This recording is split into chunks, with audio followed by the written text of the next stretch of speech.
समुद्र मंथन में कामधेनु गाय निकली। जो गाय देवताओं ने ऋषि को दान में दे दी। कथा क्या कह रही है कि हमारे घर में पहले ये प्रथा थी, अब धीरे धीरे समाप्त हुई है, लेकिन फिर दोबारा लाना पड़ेगा। पहले कोई बालक घर में होता था, विवाह होता था, बीमार होता था कोई व्यक्ति या शरीर छोड़ता था तो गाय दान की जाती थी।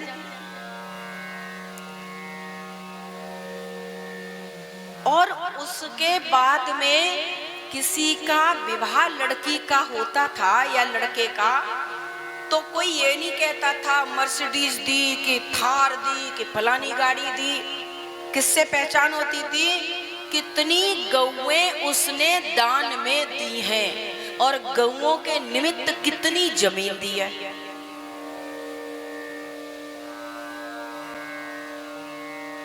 और गौएं दी हैं तो दी कैसे हैं? गौओं के सींग सोने से मड़वा के, खुर चांदी से मड़वा के देने का भी नियम था। ये नहीं दान में दी तो गाय दे दी कैसी, जो दूध ही नहीं देती अब बेकार हो गई, ले जाओ पंडित जी चराना, तुम इसको खूब बढ़िया से रखना, जब ये बालक देगी तो फिर हम डरा के धमाका के खोल लाएंगे। और आजकल तो दूध पिया और रोड पर छोड़ देते हैं। अब तंगड़े हैं, बल है, घूमती घामती, किसी ने आप जैसे ने उन्हें कुछ खिला पिला दिया, कहीं बांध भी लिया और घूमते रहते हैं, वो देखते रहते हैं। जैसे ही देखा अब ये बालक देने वाली है, बस आ गई है, हमारी गाय घूमती घूमती यहाँ आ गई थी, अब कर लो बात। अब आप कह दो कि हमने तो इसे 5 महीने से 6 महीने से बांध के खिलाया है, तो तू हमारी खोल और लाया, बांधी क्यों? अब तो साथ विकट जमाना है।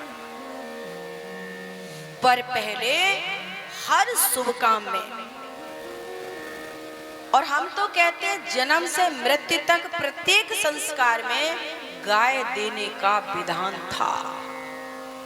अभी भी है हमारी संस्कृति में, हमारे सनातन धर्म में अभी भी है, पर हम लोग भूल गए हैं। गाय से बैल भी होते थे, खेती होती थी, खाद बनती थी, गोबर से उपजाऊ खेती होती थी, अनाज शुद्ध मिलता था, और शुद्ध अनाज खाने से बुद्धि भी शुद्ध रहती थी, शरीर में रोग नहीं होता था। पहले चलते थे, अब भैया हल तो चलाओगे ना, बैल को तो चलाना पड़ेगा, गोबर उठाने के लिए कसरत करनी पड़ेगी। अब महाराज छोड़ के, गाय क्या थी? धन देने वाली थी, मां स्वरूपा है, गाय मां है।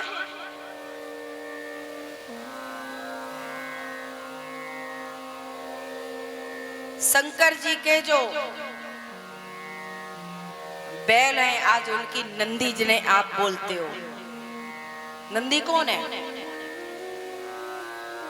आज उन नंदी की क्या दुर्दशा कर रखी है लोगों ने। रोडों पे देखो आप, और मंदिर में पूजा करोगे,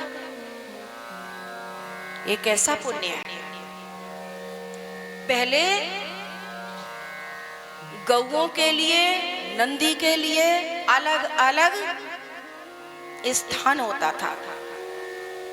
पहले बैलगाड़ी चलती थी, खेती हल से होती थी, बैल से होती थी, और अब तब दान में, बिटिया के विवाह में या बेटे के विवाह में या लाला का जन्म हुआ है तो क्या दी जाती थी? गाय, जिससे रोजगार बढ़ता था, जिससे धन बढ़ता था, जिससे शरीर स्वस्थ रहता था, जिससे मन के विकार दूर हटते थे, शुद्धता आती थी। लेकिन अब उसकी जगह अब देने लगे मोटर कार।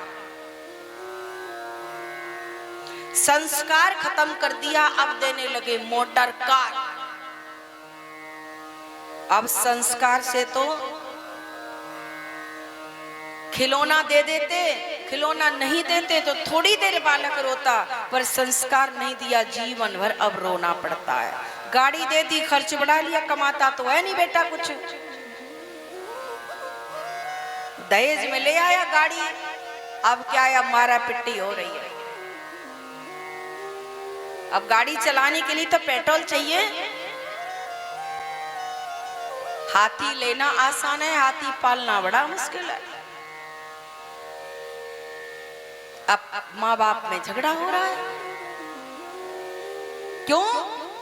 आपने संस्कार बच्चे को ठीक नहीं दिया, इसलिए कार नहीं संस्कार दो अपने। अगर आप भगवान ने दिया है, सेठ हो, धनी हो, आपको भगवान ने खूब दिया है, तो गाड़ी नहीं, आप कितनी गाय दे सकते हो, कितनी गौओं को जीवन एक अच्छा दे सकते हो, कितनी सुंदर गौओं की सेवा करवा सकते हो, तब आनंद की बात है। यहां भी यही कहा गया, जब समुद्र मंथन में गाय निकली तो गाय रखी नहीं, ऋषि को दान में दे दी।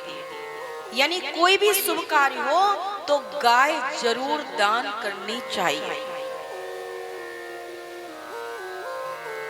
उसके बाद सुंदर धनुष निकला, धनुष के बाद सुंदर चंद्रमा निकले, और चंद्रमा के बाद कई प्रकार के रत्न निकले, कई प्रकार के रत्न निकले, और रत्नों के बाद कई प्रकार की अप्सराएं निकली, और फिर समुद्र मंथन में से श्री लक्ष्मी जी का प्राकट्य हुआ। बोलिए लक्ष्मी मैया की। जो हम और आप ब्राह्मण लोग दिवाली पर श्री सूक्ति का पाठ करते हैं, सिद्ध साधना करते हैं, रात्रि में साधना होती है, और सुबह को जब यज्ञ करते हो ना, भोर में 4 बजे, अब जिसने किया होगा वो जानेगा, तो उस क्षण सच में ऐसा लगता है कि तुम्हारे पास में वो भगवती खड़ी हो गई है, लक्ष्मी माता प्रकट हो गई। इतनी अच्छी वाइब्रेशंस होती है, अनुभव होता है कि हाँ कोई उपस्थित है यहाँ, और वो सिक्के फिर सिद्ध करके दिवाली पर जो लोग जिनके घर में बिजनेस नहीं चल रहे हैं, जिनके घर में कार्य रुके हैं, वो सिद्ध लक्ष्मी का जो साधना वाला जो सिक्का होता है, वो लोग अपनी दुकान में, अपने मकान में, अपनी तिजोरी में रखते हैं, तो व्यापार करते हैं। श्री सूक्ति का पाठ